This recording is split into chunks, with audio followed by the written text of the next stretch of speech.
Hey guys! Filming location of the day is a park. There's someone in the car over there. I think they can see me. Why are they just sitting there? I mean, now I'm kind of nervous. Maybe I should choose a different spot. Yeah, I'm totally not doing this here. I was on a slide. I mean, I might be considered the creepy one for filming in a empty park, but she's the one sitting outside of an empty park. That's a lot weirder, I think. Maybe she's filming. You never know. Can't judge anyone. Okay, new spot. Not as interesting, but I mean, it's still the playground, but I'm out of sight of the freaky lady. I shouldn't call her freaky. I'm probably weirder. Let's talk about houses. Specifically, Hogwarts Houses. I recently went through the new Pottermore quiz. Now, anyone who hasn't used Pottermore, bird. I'm trying to film. Shh. Okay, without sorting, I always considered myself a Ravenclaw. Simple as that. When Pottermore first came out and they did the sorting, I was a Ravenclaw.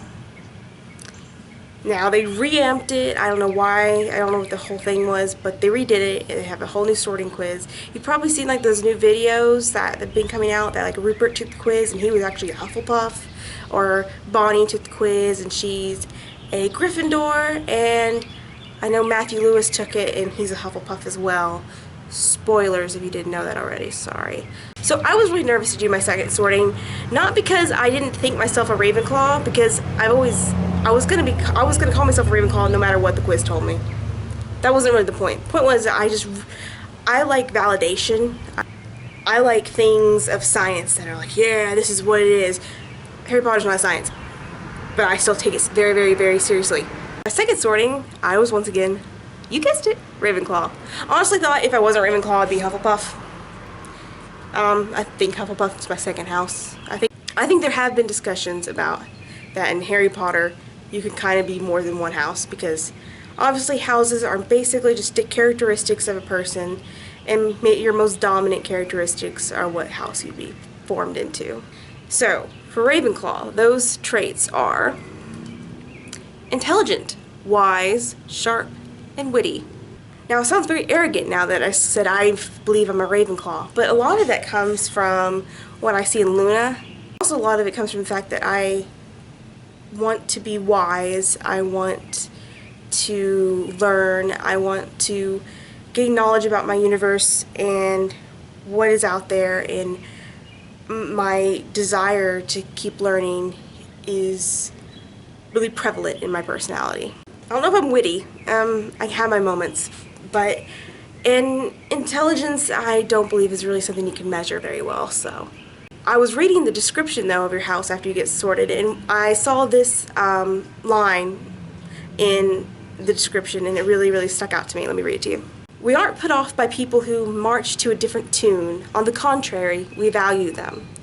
And that's what I like about Ravenclaw. Ravenclaws are very individualistic people. They're not afraid to be different.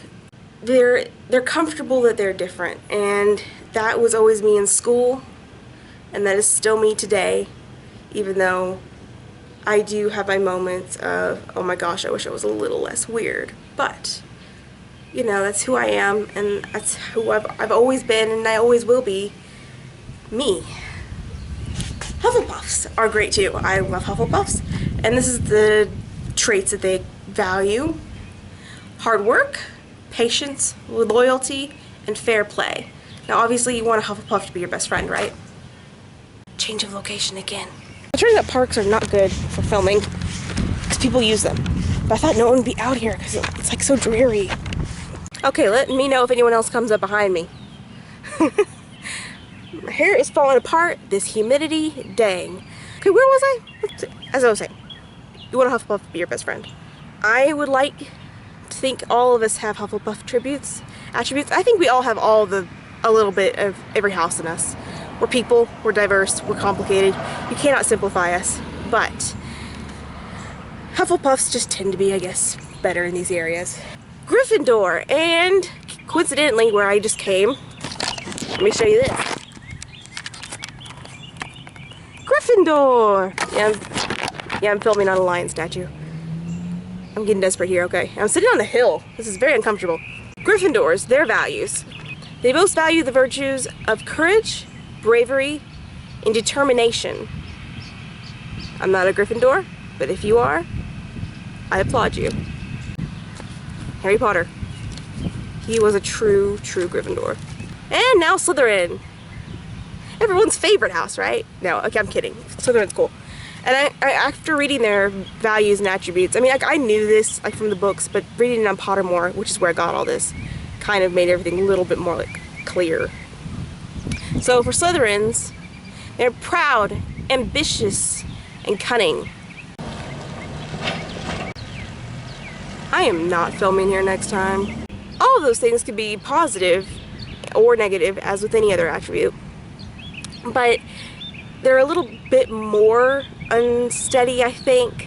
Especially ambition, because, you know, if you're ambitious for something, how far are you willing to go before you get the thing you're gonna get? Now, if you keep your morals tight, that can be a great thing. You know, ambitious people are what make things happen. Proud, I mean, proud's good too, but pride can get in the way of a lot of things.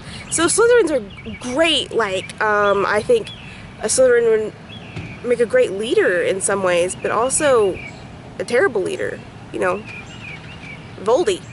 So another thing people talk about is the pros and cons of having houses in the first place. One of the good things about houses is the fact that you have unity. You have all these people that are like you in some way or another, that have similar either taste or values in life. I think particularly as a Ravenclaw, I would like hanging out with the Ravenclaws, people that are searching for knowledge, try to be wise in their decisions, and are eccentric in some ways. I love all those things in people. That's the kind of people I like in real life.